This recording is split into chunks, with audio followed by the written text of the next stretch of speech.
Calling in the One by Catherine Woodward Thomas. She wrote the book Conscious Uncoupling that I think was made famous by Gwyneth Paltrow, and her divorce from, oh, it's a band that my son likes a lot. But she had a very prominent divorce, and they were, one of those celebrity couples that ended amicably. And so people went looking for the terminology that Gwyneth was using. So this book says 7 weeks to attract the love of your life. I want to review this weekly, but right now I just have week 1 done. Like, I know what I want to say for week 1. I highly recommend this book. I think there are a lot of books that people write because they know they can make money. And so I'm very moved by a book that feels like it comes from source, from God, from spirit, like whatever you want to call it.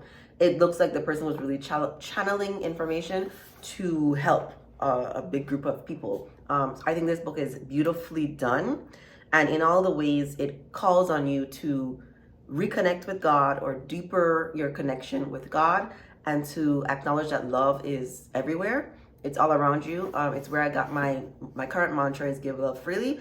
It's where I got this from, and it's not just about, this book is about romantic love, but love in general is not about just romantic love. Like, that's one manifestation of love and loving and receiving love.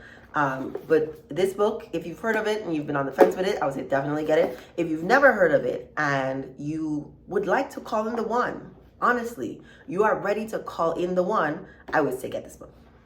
I'm gonna just read what she has on the back. I'm not gonna be reading her whole book. I would recommend that you purchase her book, or giving like all of her exercises to do. I'm going to talk about them generally. A lot of this video is also going to be like some of my personal reflections and benefits of the book. So she says, are you frustrated by confusing relationships, misconnections, and the loneliness of the search for someone to share your life with? In this classic updated guide to finding deep happiness in love, licensed marriage and family therapist Catherine Woodward Thomas bridges the gap between wanting to find true love and being truly available to create a fulfilling relationship.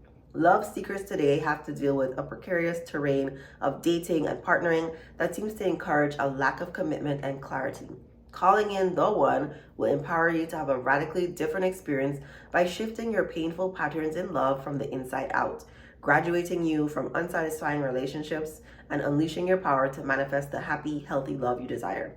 Based on the law of attraction, which is the concept that we attract what we're ready to receive, this provocative yet simple 49-day program includes a daily lesson, a corresponding practice, and instructions for putting that lesson into action in your life. Manifesting meditations, powerful visualizations, and clarifying journaling exercises will lead you to recognize and release your hidden inner obstacles to love and help you grow beyond them. At the end of the course, you will be in the ideal state of mind to go out into the world and find your one. I fully agree, having read the entire book. It's a lesson a day, like they say, and it's very course-like. I've never really taken a course.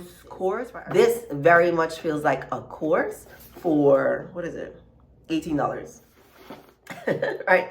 People are selling their courses like at a minimum $97, $197. This is very much a course for $18. So I think definitely worth all the things. Looking at week 1's table of contents. Week 1, preparing for love. The lessons, the 7 lessons, expanding your capacity to love and be loved. Looking through Laura's eyes. An example given. My bird, I've reloaded my bird feeder. The birds are coming. They're distracting in a good way. Accessing the power to manifest a miracle. Starting with the end in mind. Honoring your need for others. Cultivating a vision of love fulfilled. And making the space for love. So I wrote some things down. I will say, if you've gotten this far in the video, you've stayed for this. In week 1, I started this book. I live in Atlanta. Context. I've been here 4 years. So I had become a little jaded, right? But knowing that partnership is one of my goals for life, I love love, and I love the companionship and the idea of creating something beautiful together. So of course I would come back to, even though I was jaded for a while, I would come back to desiring partnership and really being open to it. Because before I got into the point where I stopped making eye contact with men. That's not like my nature. So the first week I started reading this book, I met the man that I'm dating now. It's not the book necessarily, right? But I think the book is a reflection of your readiness for love, for more, for exactly what you are looking for. And so that's part of why I really wanted to talk about this book, because I think it's phenomenal. Without sharing all my business online, you know what I mean? So she, in her lesson 4, starting with the end in mind, part of the practice is to set a date on when you want to meet this person, engage with this person, whoever the one is, right? I had set mine for December. This is months ago, right? I had set mine for December because she set hers for December. I really didn't even have a real reason. And I met him in a week. So let me see what my notes are. What do I want to tell you all about this week 1? So you already know that she has exercises at the end of every lesson, because this is very course-like. Lesson 1 has a yoga exercise. So if you are in the spiritual world, what's the spiritual world? If you are into meditation and law of attraction, journaling, all those things, you probably have done a lot of the things that she's recommending. I think your intention and attention to diving a little bit deeper now while you're practicing giving love freely will be great, right? I don't think there's anything here that I thought wasn't worthwhile. I did everything, or like 99% of what the course required. But there were a few things, right, that I wanted to pinpoint or highlight for myself that stood out as different and sort of groundbreaking for me to removing any barriers left that I had for love. So in preparing for love, you are recalibrating yourself to give and receive love, and you are setting that intention that you are open to love. She has a lot of quotes in the book. This isn't a quote, but this is one of the things I picked out as one of her quotes. The only love missing, this is so powerful. The only love missing is the love that we ourselves are not giving. The only love missing is the one that we ourselves are not giving.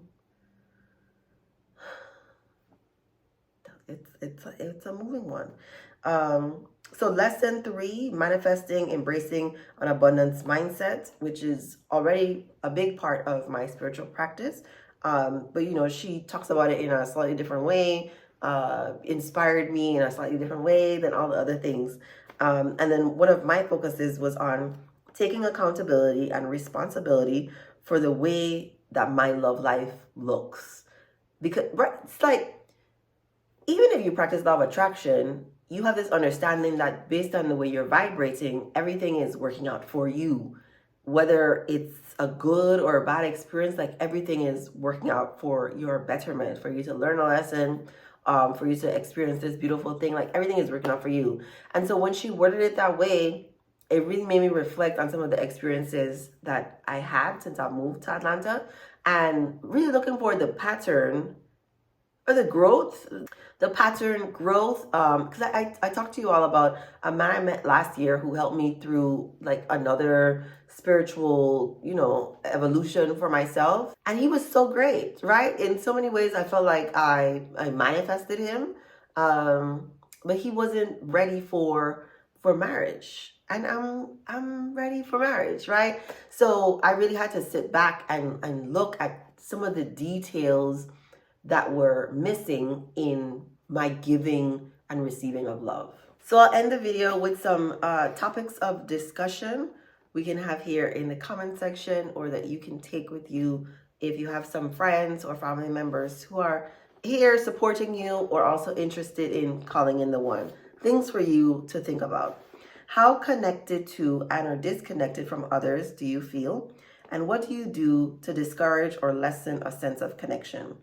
How might you begin to generate a greater sense of belonging and a connection with others? What is or are your patterns in an intimate relationship up until now, and how have you been the source of that pattern? What habitual actions have you taken or choices have you made that have perpetuated this disappointing pattern time and time again? In seeing this clearly, what new choices and actions might you now begin to take?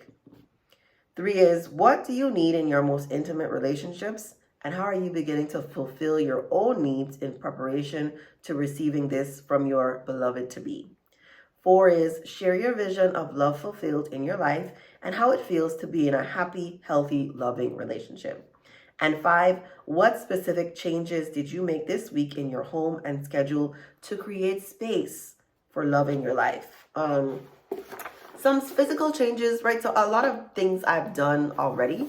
Physical changes for me included making more space in my closet, and putting space in my closet is something I've done like a couple years ago. It's something I've done for a while. I also set up, because I have a night table that just had stuff on it. So I'm like, if a partner to be wants to sleep over, like, where will he have stuff to put? And so I made that space for him. But I also added artwork that reflected union. I love Black women. I love all women, but Black women are a favorite. But I didn't have images of couples in my living space. And so that's one of the things that I did.